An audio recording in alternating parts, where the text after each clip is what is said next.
Okay, no word of a lie. I actually stopped this movie a quarter of the way through just so I could go to IMDb to look up the director. I knew Neil Marshall was the director, but I had to double check to make sure it was actually the Neil Marshall that gave us Dog Soldiers and The Descent. Because I don't know what this fucking mess of a movie is.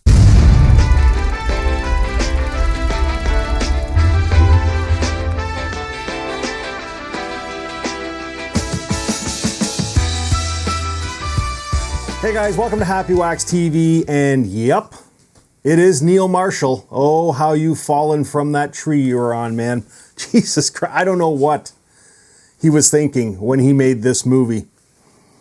Wow, it's called The Reckoning. It just came out, and it is boring, clumsy, predictable.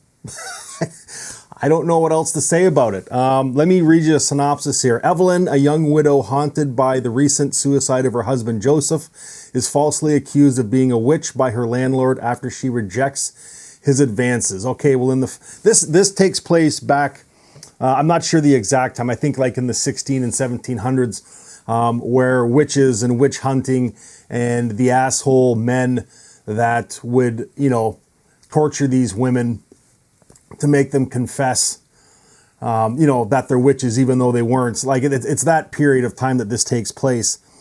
And it's also the time of the plague. So Evelyn's husband, gets the plague. And as he's getting sicker, he hangs himself and commits suicide. This is in the first act, we learn this. And then her landlord, where they're renting this farmland, comes, and after he realizes that Joseph has killed himself, he propositions her, because she obviously can't afford to pay the rent that comes with the property. So he makes sexual advances towards her. She rejects it. He gets all pissed off and butthurt about it. And in typical fashion, he wants to get revenge. So he says she's a witch. And I mean, we don't need to say how fucking stupid times were back then. And, just the assholishness of the male population at that time. Not that it's hugely different now, but you know what I mean? But anyways, so second act, she gets, taken into custody by these men. And second act is and really the third act for the most part, up until about the last 15 minutes, is her, going through the rounds of being tortured and, to confess that she's a witch. All the while, the landlord is, he's there watching all this and has a presence there, and, he'll come after the fact and say, you don't have to go through this. I can help you out and blah. It's predictable, man. Like, you can see everything that's going to happen in this movie 15, 20 minutes before it even happens. And then they bring in Moorcroft, okay, played by Sean Petrie. And he's supposed to be this, this famous witch hunter guy that always gets a confession out of the women, no matter how strong-willed they are. Well, listen, Grace Haverstock, who is the star of this movie, like her character, played by Charlotte Kirk, who's also one of the writers of this movie, which explains a lot, along with Neil Marshall, has the will of someone you'd never ever seen before. I mean, and it's so, like, listen, I don't want to come across as being, this big man, blah blah. Listen, I'm saying the way this character is portrayed is so bullshit and stupid and predictable. Okay, it's just, this movie is meant to make these men look like idiots, which they are. Okay, I'm not denying that. But this woman endures so much fucking torture, and then in the very next scene, it's like nothing happened. And that's the issue with this movie, okay? The first, and this takes place over a 5-day period. Anybody else would have gotten turned into hamburger, okay? The torture scenes are fucking lame to begin with, okay? Which make you not want to care about any of this movie anyways, because they cheap out. It actually plays out I would say like a 3-part miniseries that you'd see on TV, and probably on like a PG channel, because it's terrible. But the first day she gets these, you know, she's tied to the post and she gets lashed, okay? And she has these huge gashes in her back. And when I say huge, I mean massive, okay? Yet the very next scene, she's in her cell sleeping on her back like it's nothing. You know what I mean?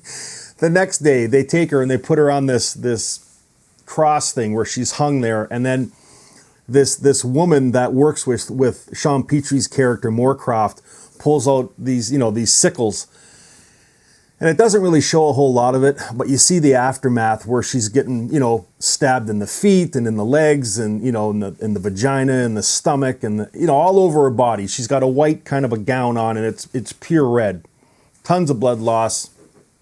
Throw her back in her cell like nothing happened. Like, I'm thinking to myself, come on, man. Like, if you want us to care about this fucking character, then like, what? She's like Superwoman, for fuck's sakes. And then the icing on the cake was the last piece of torture they put her through. And I don't want to get too graphic, even though whatever, but it's this, I don't know, it looks like a fucking eggplant, okay? And what it is they shove it in her vagina, and then they keep opening this thing, okay? And it's like an umbrella where it just opens up, and it's got these sharp things on it. Okay, so we learn that, we know you don't really see it happen. She screams as it goes in, and then we see the aftermath where this table is just covered in fucking blood. So her insides have to be fucking mutilated, okay? They have to be.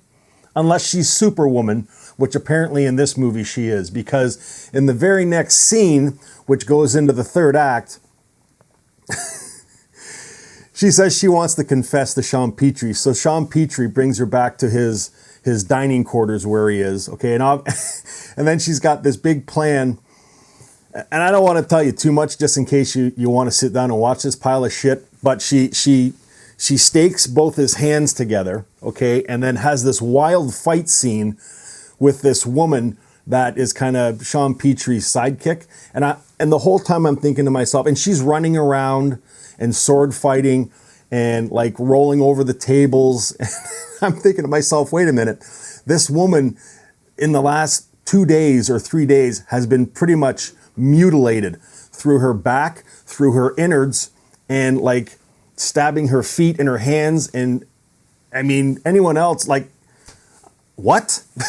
So I'm like, holy fuck, Neil Marshall. Like, how on earth did you people sit down and not only write this pile of shit, but then, again, this is Neil Marshall, so, and I will give it props, okay? The visuals are great. Like, the backdrop where this takes place, fantastic.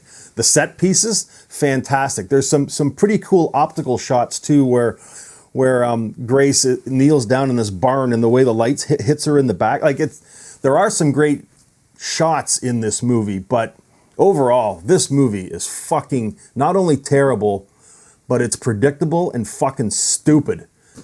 Like, holy smokes. If you want us to care about your main character at all, you have to make her somewhat realistic, all right? And as much as I, hate the men that do these things to her and how fucking stupid they look, even though they are idiots, you know what I mean, for what they put all these women through, I didn't care about this woman at all. And I kind of felt bad a little bit, but I thought maybe I'm just an asshole. But I went online, and all the reviews that are already up about this movie are saying the same thing. You just don't care about these characters because they're so fucking lame, and this woman is she can't be fucking hurt, and that's fine. It's not like I want to see a woman hurt, but I mean, we have to show some sense of caring for this character, and I just didn't fucking care. So anyways, they could have done so much more with this movie, because there are scenes in this movie where they show a demon, okay? And I don't want to I am going to give a spoiler, because I don't give a flying fuck about this movie. It's all just in her head. Do you know what I mean? But they could have done so much more with this, and but they didn't. I don't know. They took a step back, and they just made this tame, predictable, lame-ass pile of shit for a movie. And this is the same guy that brought us fucking Dog Soldiers and The Descent. I'm like, come on, man, you need to step your fucking game up. So anyways, I'm going to end it there. It's called The Reckoning. If you've seen it, let me know what you think. And if you haven't, please go rent it so you can see exactly what I'm talking about, and then come back and let me know what you guys thought of this one. Until next time, stay scared.